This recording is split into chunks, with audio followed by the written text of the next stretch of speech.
네, 김영환입니다. 여러분 깻잎을 좋아하시나요? 네, 저는 어렸을 때는 깻잎을 잘 안 먹었습니다.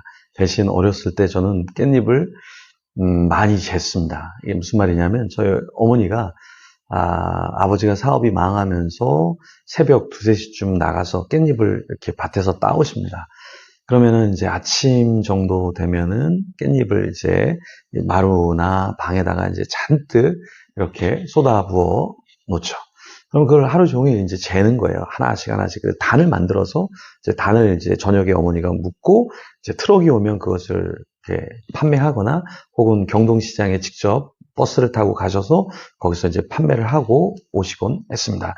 초등학교 저학년 때 이 깻잎을 계속해서 재면서 친구가 와서 놀자 그래도 부모님이 일감을 주기도 하고 또 부모님 다 하실 수는 없으니까 나가서 놀지도 않고 깻잎을 재던 그런 시절이 있었습니다. 어린 시절에 깻잎을 좋아하거나 먹진 않았는데요. 깻잎을 하루 종일 이렇게 재곤 했습니다. 그래서 손 빠르게 막 이렇게 재는 것을 했었는데요.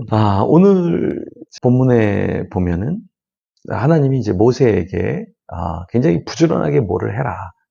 하루 종일 뭔가를 해라. 이렇게 일을 주시는데요. 그 일이 그렇게 달갑지는 않은 일이었죠. 모세도 밖에 나가서 뭔가 좀 여유를 부리고 싶고 쉬고 싶은데 그렇게 달갑지 않은 일을 아침 일찍부터 뭔가를 해야 했습니다. 그 내용을 한번 같이 살펴볼 텐데요. 출애굽기 9장 13절에서 26절 말씀입니다. 먼저 13절, 14절 같이 읽어보겠습니다. 여호와께서 모세에게 이르시되 아침에 일찍이 일어나 바로 앞에 서서 그에게 이르기를 히브리 사람의 하나님 여호와의 말씀에 내 백성을 보내라. 그들이 나를 섬길 것이니라. 내가 이번에는 모든 재앙을 너와 내 신하와 내 백성에게 내려 온 천하에 나와 같은 자가 없음을 내가 알게 하리라. 자, 하나님이 모세에게 아침 일찍이 일어나서 뭔가를 좀 해라 이렇게 말씀을 하셨어요. 제가 서두에서 저희 어머님이 일찍 나가서 새벽같이 나가서 깻잎을 따고 이렇게 하루 종일 일을 했던 이야기를 제가 했는데요. 여기서 하나님께서 모세를 흔들어 깨우십니다. 그리고 일찍 일어나서 네가 좀 뭔가 해야 되겠다. 근데 그게 달갑지 않은 일이었죠. 사실은 하고 싶지 않은 일이었겠죠. 도망가고 싶었겠죠. 모세가 이제 은퇴할 나이가 되어서 이제 좀 자기도 편안하게 인생을 마무리하고 싶은데 하나님이 힘겨운 일을 시키세요.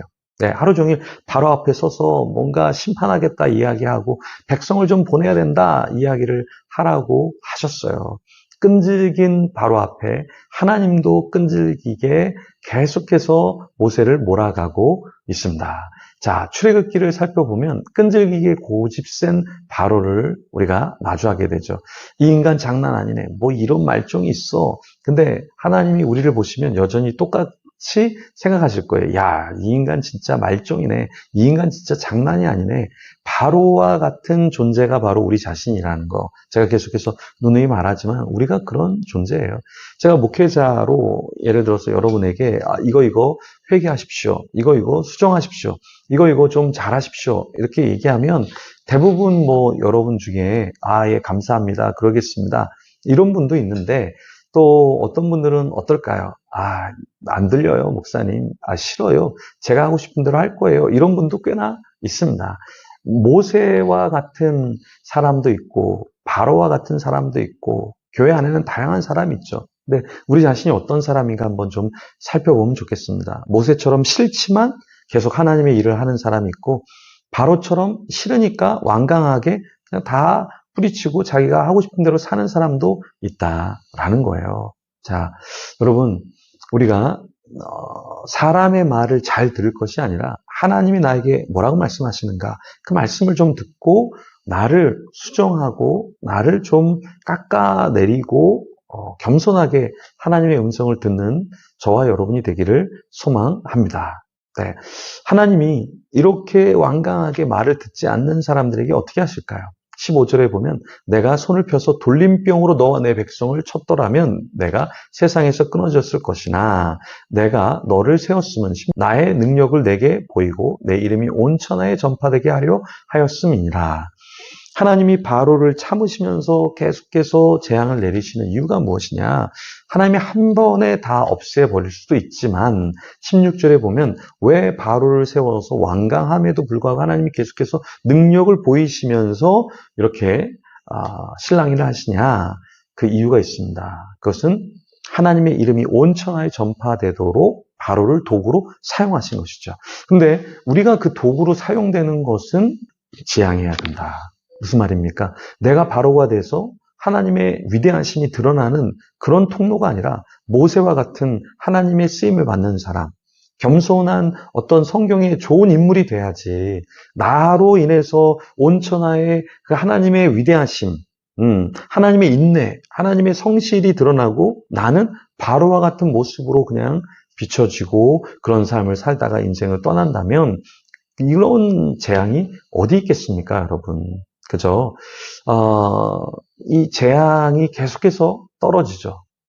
그랬을 때 바로는 그 하나님 앞에서 조금 위축됐다가 또 완악해져서 말을 듣지 않고 그래서 결국에 누가 피해를 봅니까? 바로도 피해를 보지만 바로의 백성들, 바로의 그 가족들, 곁에 있는 사람들이 다 피해를 보게 되는 것이죠. 그런데 사람만 그런 것이 아니라 20절에 보니까 바로의 신하 중에 여호와의 말씀을 두려워하는 자들은 그 종들과 가축을 집으로 피하여 들였으나 라고 하면서 가축에게도 피해가 주어지게 됐죠. 그런데 바로 신하 중에서 하나님의 말씀을 그나마 두려워하는 자들은 이 종들 그리고 가축의 피해를 줄일 수 있었죠.